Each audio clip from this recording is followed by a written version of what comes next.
Assalamualaikum warahmatullahi wabarakatuh. Teater Geni, muruk. Oke teman-teman, kali ini kita dapat kesempatan untuk bertanya-tanya sama pendiri Teater Geni sekaligus seniman Cirebon. Berat jatuh. Oke, perkenalkan ini namanya Mas Aziz Al-Awalia. Beliau ini sudah berkecimpung di dunia teater kurang lebih selama berapa tahun, Mas? Nggak tahu, sekitar 10 atau 11. Tuh, udah 10 ataupun 11 tahun.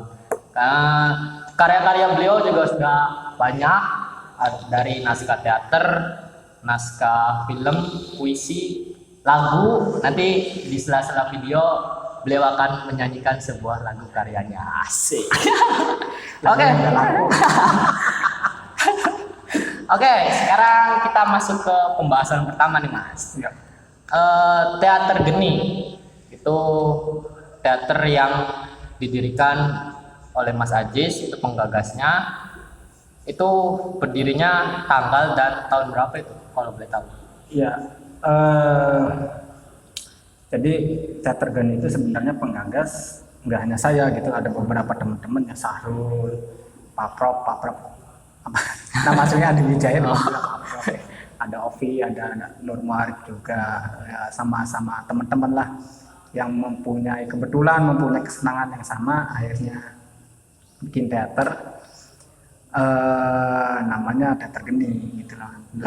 Lahir itu tanggal 1 November ya tahun 2019. Berarti baru tahun kemarin nih? Iya, baru satu Nah, tahun. ada yang unik lagi nih. Kenapa teater ini dinamakan Teater Geni gitu? Geni kan dalam bahasa Jawa itu api. Nah, kenapa dinamain api gitu, Mas? Ya, apa ya? Pertama biar dalam proses membuat karya, jadi kita ngambil simbol bahwa semangat itu digambarkan kebanyakan orang itu ya api, lalu membara. Nah, saya harap dan teman-teman berharap anggota Teater Geni next selanjutnya, nah, ataupun siapa itu ketika membuat karya, ketika berproses teater di Teater Geni ya selalu bersemangat gitu loh, bersemangat. Jadi terus Geni yang muruk terus. Nah, selama teater ini berdiri kan kurang lebih 1 tahun. kurang 1 tahun. Kurang tua, 1 tahun kurang. Nah, selama teater ini berdiri ada nggak sih kendala-kendala yang dialami atau chaos antar anggota gitu, Mas? Nanya jahat. Nah, jadi sebelum dinamai Teater Geni itu sebenarnya bukan nama Teater Geni. Gitu. Apa itu awalnya? Awalnya itu Teater Bonggol. Kita ngaju ke Pak Rektor, jangan nama Bonggol. Lucu juga. Jadi udah suruh cari nama. Kalau nggak salah maghrib lah. Setelah maghrib itu saya jadi asal usul nama Teater Geni. Setelah maghrib saya merokok. Kebetulan saya nggak ada koreknya. Ada yang bawa korek tuh. Terus saya minjem korek kan. Plus kata rokok bisa muruk dengan geni. Wah, solusi nih. Akhirnya saya sudah bikin nama Teater Geni. Nah, untuk ada masalah intern atau tidak dengan anggota, terutama di proses mungkin itu pasti ada antara miss. Jadi kebanyakan orang yang berkecimpung di organisasi itu mereka lupa bahwa setiap organisasi itu punya aturannya masing-masing. Kadang punya dua atau 3 organisasi, tapi membawa aturan di organisasi satu ke organisasi 2. Katakanlah gini, analoginya di perumpamaan gini. Bintang main ke rumah saya. Bintang punya aturan, katakanlah prinsip Bintang. Di rumah saya pun saya sebagai tuan rumah ada aturan. Bintang main ke rumah saya, tapi Bintang memakai aturan Bintang, bukan aturan saya. Nah, Bintang sudah main ke rumah saya, terus main lagi ke rumah Mul yang bikin kopi. Kasihan kan? Ke rumah Mul yang bikin kopi. ternyata Bintang bawa aturannya aturan yang main di rumah saya, yang katakanlah bikin kopi ya Bintang karep-karep dewek gitu loh. Nah, Bintang nerapin aturan itu di rumahnya Mul yang katakan tertib. Ya pasti nggak akan ketemu, gitu, nggak akan ketemu. Makanya ketika berkecimpung di organisasi ya harus tahu aturan-aturan mainnya. Kadang kebanyakan misi itu ya di ranah-ranah aturan itu. Sebenarnya permasalahan organisasi itu sedikit, tapi yang banyak itu permasalahan pribadi yang dibawa ke organisasi. Itu yang akhirnya banyak miss ketika diproses. Wah ini. Nah, ini ya, disiasati aja, kasih alternatif itu. Oke. Tapi tadi ada satu perkataan Mas Ajis yang unik. Salah satu cerita kenapa ini dinamain teater geni. Diemnya Mas Ajis ngerokok karena nggak ada korek itu sedang melamun maghrib itu langsung loh, karena nggak ada korek langsung dapat wangsit, dapat wangsit korek ada geninya. Langsung namain teater geni itu saking hebatnya Mas Ajis. Apa yang nggak hebat sebenarnya lebih ke spontanitas aja lah pada spontanitas. Jadi saya pikir yang lain juga orang-orang yang lain juga bisa seperti itu. Hanya kebetulan aja saya seperti itu, hanya kebetulan dan kebetulan juga di ACC sama Pak Rektor di IAIC ini di kampus ini ya sudah nama teater geni gitu. Jadi ya sholat dulu, itu sholat dalam rangka mencari nama. Udah ketemu tuh masih mentok, akhirnya balik lagi kampus kan dia itu rokok nggak ada korek, ada yang ASBD terus nggak ada solusi juga. Ya spontanitas aja, makanya asik nih. Hanya diucapkan juga enak gitu loh geni. Jadi dua suku kata oh iya teater geni. Jadi asik. Okay. Bukan karena wangsit. Ya seperti itu asal mula dari nama teater geni. Dan memang sih kalau dalam berorganisasi pasti ada yang namanya ketidaksetaraan pemikiran antara penggagas, anggota dan ya kru-kru yang lainnya. Itu masih wajar. Tapi sebisa mungkin kita sebagai anggota sadar diri aja. Oke, lanjut. Ini kita lagi ada di set film yang kedua ya Mas? Ya. Oh, ini set film yang kedua. Setnya cukup menarik. Ini boleh diceritakan tentang apa filmnya? Jadi film yang kedua, film yang pertama kan di mana saja tentang anak pengen kuliah punya masalah di keluarga dan lain sebagainya. Dan film yang kedua ini sebenarnya lebih kepada diri manusia itu sendiri. Apa sih yang sebenarnya manusia itu cari? Gitu loh. Saya pikir setiap manusia mencari satu hal yaitu kebahagiaan. Cuma kebahagiaan orang versi A, versi B, versi C itu beda-beda. Makanya hakikatnya kebahagiaan seperti apa aslinya. Jadi simpelnya adalah bahwa saya ngutip dari dialognya naskah, kebetulan guru saya juga pernah ditarsum di naskah dongeng Cinta Rahman dan Rukmini. Jadi kalau bahagia itu ada di samudra, maka saya akan berenang untuk mencari untuk mengambilnya. Kalau kebahagiaan itu ada di langit, maka saya akan terbang untuk mengambilnya. Tapi bahagia itu ya ada di hati kita, bukan di siapa-siapa, bukan di bintang, bukan di mul atau bukan di siapa, ya di hati kita lah. Makanya aneh juga ketika ada orang dari kebahagiaan kok kebahagiaannya di orang lain dan lain sebagainya. Kebahagiaan saya itu ada di kamu dan lain sebagainya. Itu efek aja lah, saya pikir efek aja. Tetap kebahagiaannya adanya di hati kita. Mantap sekali. Jadi ini proses penggarapan filmnya naskah berarti karya sendiri Mas? Iya. Insyaallah. Skenario dari beliau, dan untuk setting ini ide beliau dibantu sama teman-teman kru semua. Dan uniknya di penggarapan film kali ini, bukan film kali ini aja ya, film yang pertama dan yang kedua itu kita semaksimal mungkin untuk menggunakan alat yang ada. Jadi nggak memaksakan ya Mas. Iya. Itu apa ada punya alasan tersendiri? Jadi saya hanya ingin menjawab kalau bikin film itu harus ada katakanlah kamera yang layak, pencahayaan yang layak, tapi Saya lebih kepada ingin menjawab bahwa bikin film dengan peralatan yang sederhana pun bisa maksimal. Yang penting adalah keseriusan ketika menggarap film ini, ketika menggarap sebuah film, keseriusan itu. Dan di film yang pertama dan yang kedua juga kan nge-shoot pakai kamera HP, pencahayaannya pakai lampu neon biasa, kadang pakai senter HP dicolok. Jadi sebenarnya ya lebih kepada eksplorasi aja. Saya ingin menjawab bahwa bikin film itu nggak mahal, yang penting kita punya ide, punya gagasan, punya talent, punya skenario, punya tim yang solid, jadi gitulah. Peralatan nomor sekian lah saya pikir.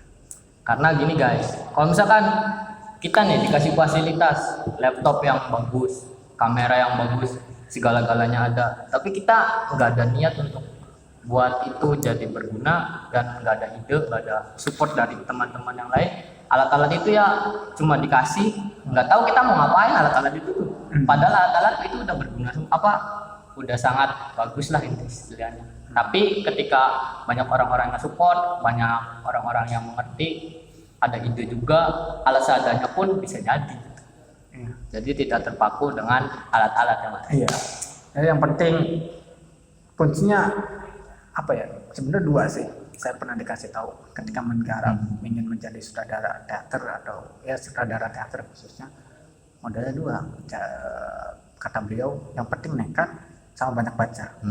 Tapi setelah dijabarin, saya membuat sebuah, ketika mau menjadi sutradara teater ada beberapa tahap-tahapan yang memang harus dilalui. Pertama adalah menjadi sebuah tim pendukung di pertunjukan teater, katakanlah penata musik, penata lighting, artistik. Jadi dari penatanya. Yang kedua, menjadi pemain, berperan minimal 5 naskah yang berbeda dengan genre naskah yang berbeda-beda juga. Gunanya apa? Ketika menyutradarai teater, aktor buntu dalam pencariannya, dalam latihan, dalam proses, sutradara mampu memberikan contoh. Oh begini nih. Jadi oh iya, pemain ada gambaran, aktor ada gambaran. Nah setelah tahapan menjadi aktor 5 naskah dengan yang genre yang berbeda, kemudian banyak baca, dan yang tadi saya bilang punya keberanian gitu. Kayak barusan yang warnanya dikit. Promosi baju. Dan buat teman-teman yang belum tahu juga, buku-buku yang di sini itu semua koleksi dari Mas Ajis. Karena saking sukanya beliau membaca. Enggak, jadi saya kalau masalah buku bukan masalah koleksi buku ya. Jadi kalau yang saya sadari koleksi buku itu sebagai koleksi kebodohan saya. Bahwa saya sempat saya ada bisa katakan punya buku manajemen. Oh ternyata saya sempat bodoh di ranah manajemen. Sekarang juga masih bodoh gitu. Jadi kebodohan yang saya sadari dalam diri saya koleksi melalui buku-buku. Jadi bukan sebuah wah punya buku banyak ini bisa hebat dan lain sebagainya. Enggak, malah justru makin ini ternyata ini masih harus butuh referensi baca dan lain sebagainya. Mantap sekali. Jadi pemikiran saya itu sangat berbanding terbalik sama Mas Ajis. Dan kata-katanya itu sangat mengena di logika. Oke, teman-teman, kita udah ngobrol terlalu serius. Sekarang Mas Ajis mau membawakan lagu salah satu karyanya di sini. Oke, boleh tahu judulnya apa Mas? Judulnya belum ada guys. Jadi ini tadi yang kemarin sempat ditanyain kayak sama Yogi itu. Iya. Kalau bikin lagu di sebuah lakon saya nggak ngasih judul ya, tanpa judul lah. Tapi yang pasti ini bukan di setiap ya, di kebanyakan naskah saya pasti insya Allah ada gitu. Dan ini naskah yang ditulis tahun 2016. Lirik ditulis sendiri, cuman aransemen teman saya Pak TU. Beliau suka musik, saya bilang ini aransemen lagu ini gimana ininya, yang penting ceria dan enak lah didengar, ringan gitu. gitu. Oke, karena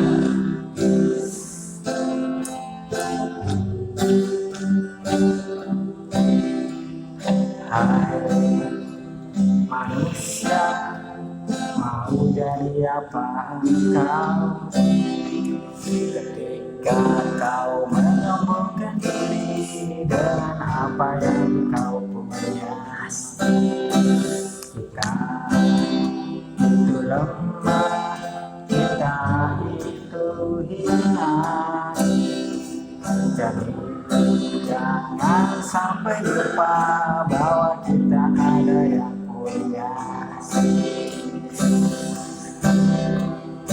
Kita itu lemah hati-hati,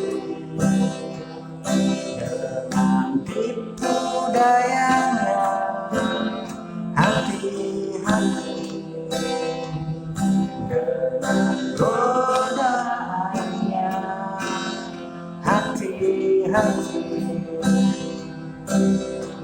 Jadi jangan sampai lupa bahwa kita ada yang punya.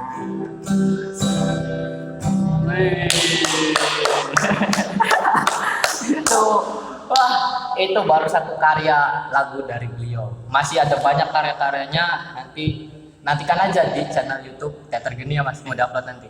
Ada rencana. Oke. Nanti akan upload lagu-lagunya di situ. Nah, berhubung udah nyanyi nih, terciptanya lagu ini itu pas naskah apa, garapan apa? Ya di lagu yang tadi itu yang belum ada judulnya di pertunjukan teater tahun 2016 teater free teater SMA saya bikin naskah judulnya Dongeng Sebelum Tidur. Nah naskah ini mengalami banyak bukan banyak, ada beberapa perubahan.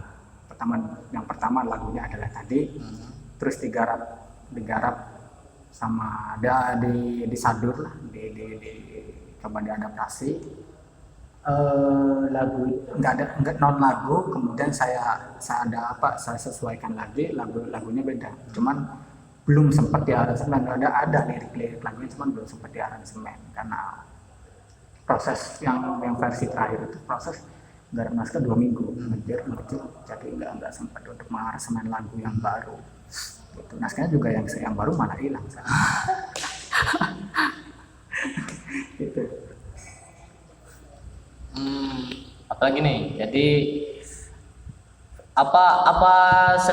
tadi kan udah bilang setiap garapan pasti atau sebisa mungkin ada lagu karya dari Mas Ajisnya sendiri. Originalitas dari naskahnya Mas Ajis itu ya ada lagunya sendiri. Nah, apa yang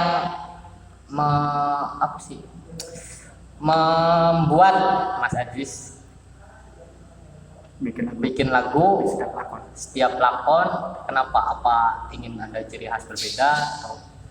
Iya, jadi saya membuat lagu di dalam setiap lakon-lakon saya, naskah-naskah teater saya karena ingin karena senang aja. Jadi saya pengen ada unsur-unsur nyanyinya gitu, unsur-unsur nyanyinya, karena saya juga salah satu penggemar film India. Enak ini. Dan saya pikir banyak lah grup-grup teater atau penulis naskah teater yang di teksnya itu ada bait-bait lagu, ada lirik lagu seperti Mas Arifin Senur dan lain sebagainya. Itu kan saya banyak terinspirasi dari teks-teksnya Mas Arifin gitu. Terus kemudian karena asik aja gitu, asik biar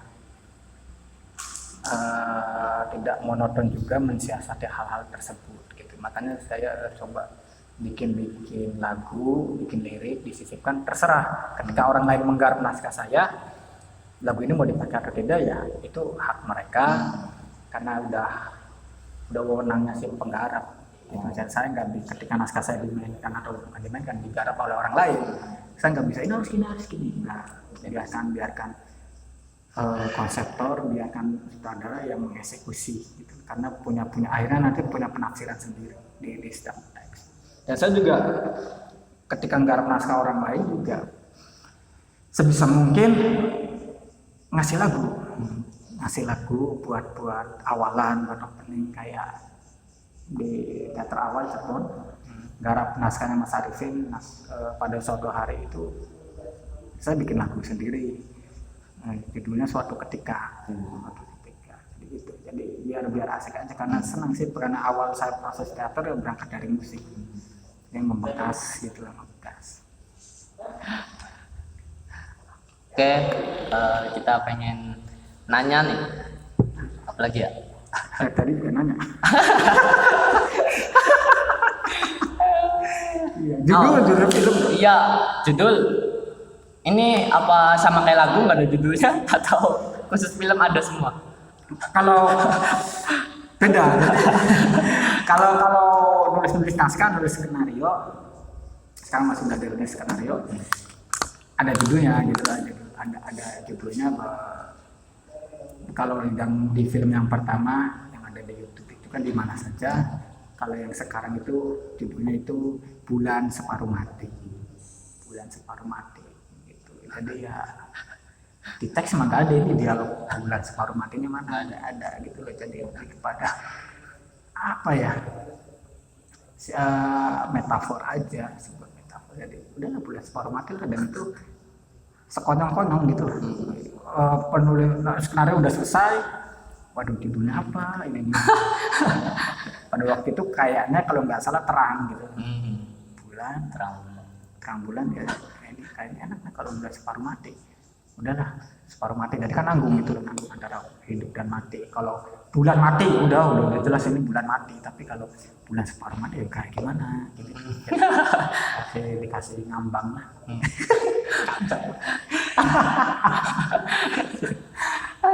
Nah, Mas Ajis kan ini terhitung karya naskah teater udah banyak nih Mas.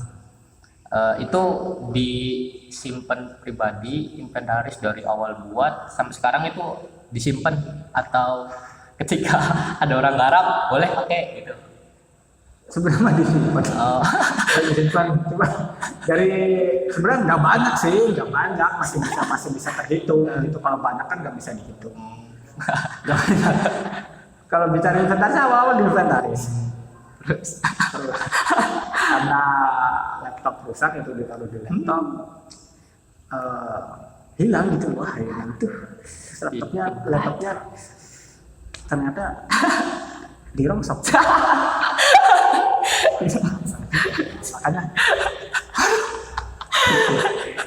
kalau ini naskah ada berapa ini di inventaris 1 3, sakit gitu lah, karena ya kalau mau diketik ulangnya ya udah lupa. Jadi print outnya itu ya hilang tanpa jejak gitu lah, hilang tanpa jejak. Jadi nggak diarsipkan, paling yang kayaknya yang masih ada itu diarsip teater awal, yaitu naskah judulnya kalau nggak salah Dajjal tahun 2009 itu Stupen. Saya bikin naskah itu.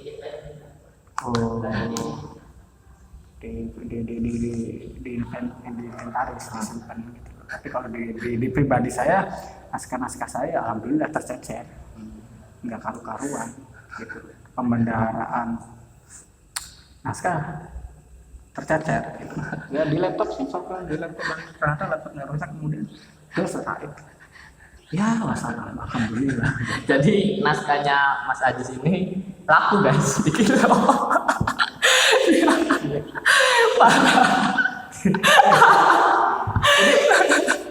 Bagi saya adalah hal yang menyakitkan bagi seorang yang pembuat karya tulis itu, ketika karyanya tercecer, kemudian sengaja ataupun tidak karya itu terinjak dan di depan mata kita.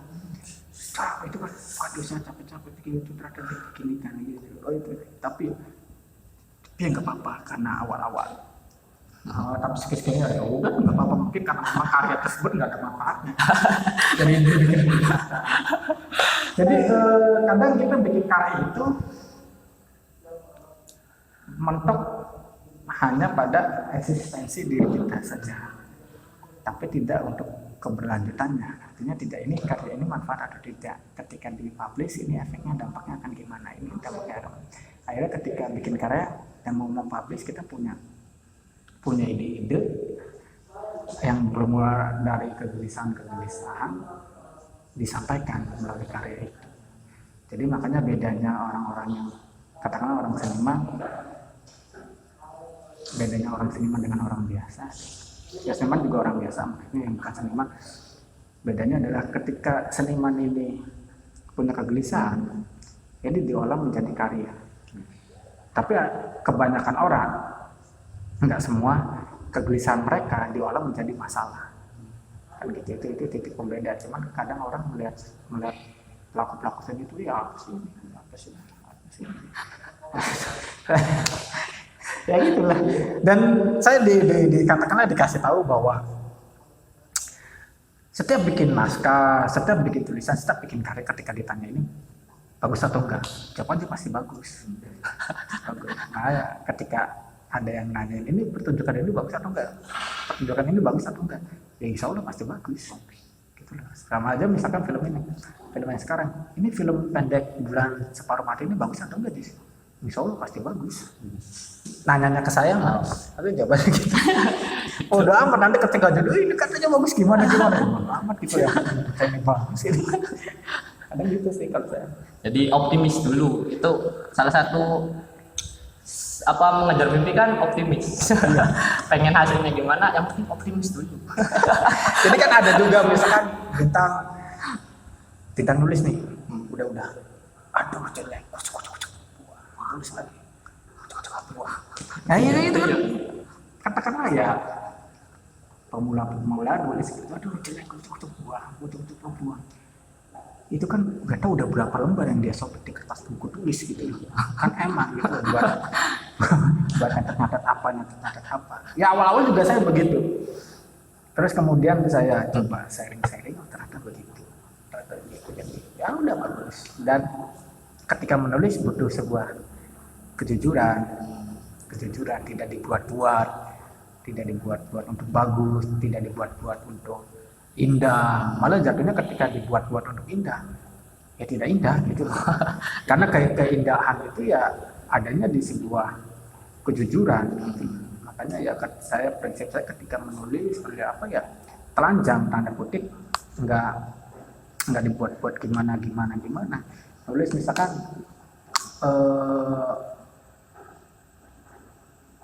kondisi COVID-19 di Indonesia dan lain sebagainya, bla bla begini dan itu harus telanjang, harus apa adanya.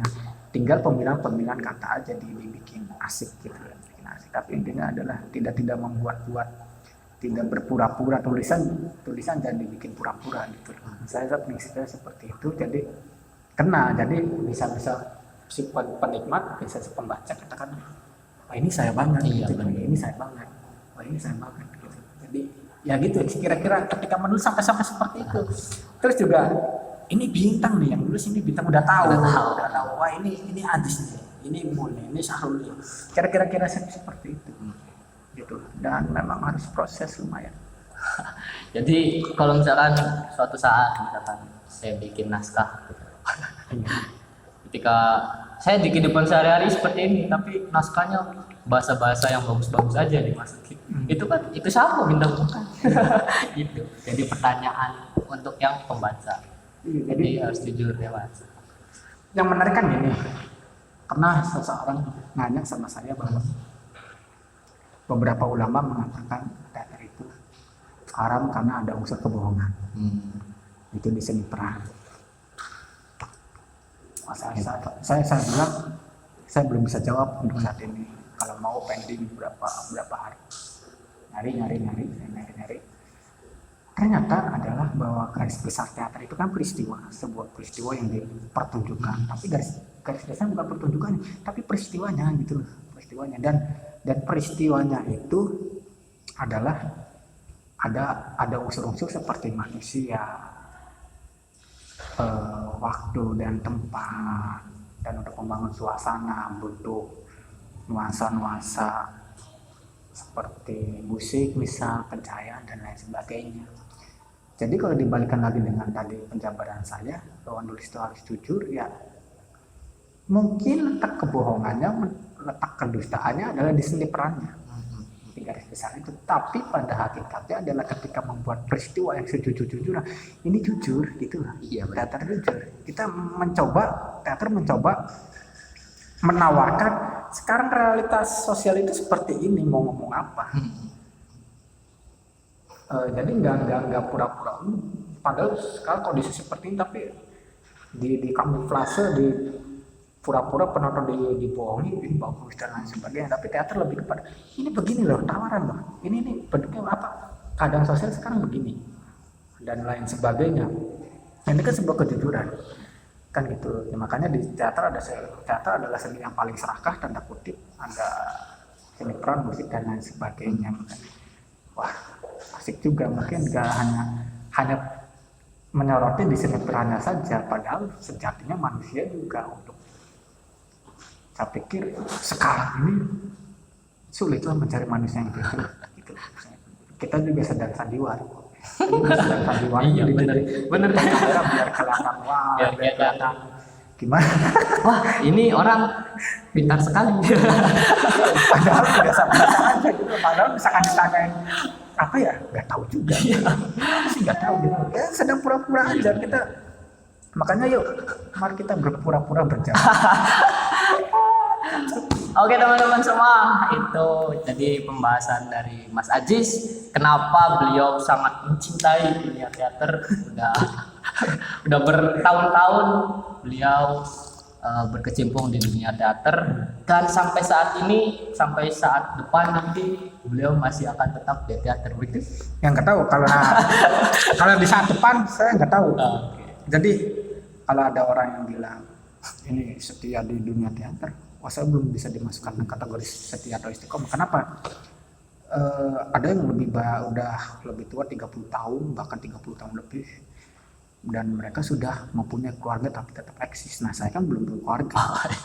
Bisa aja sekarang ini karena aktivitas malam saya yang kosong, akhirnya proses teater. Tapi walau ketika saya sudah punya pasangan hidup, atau masih bisa begitu gitu. Jadi saya belum bisa dikatakan istiqomah dan setia, belum bisa gitu sih. Oke teman-teman semua, mungkin segitu dulu pembahasan kita pada malam kali ini, dan tamu kita yang spesial Mas Ajis.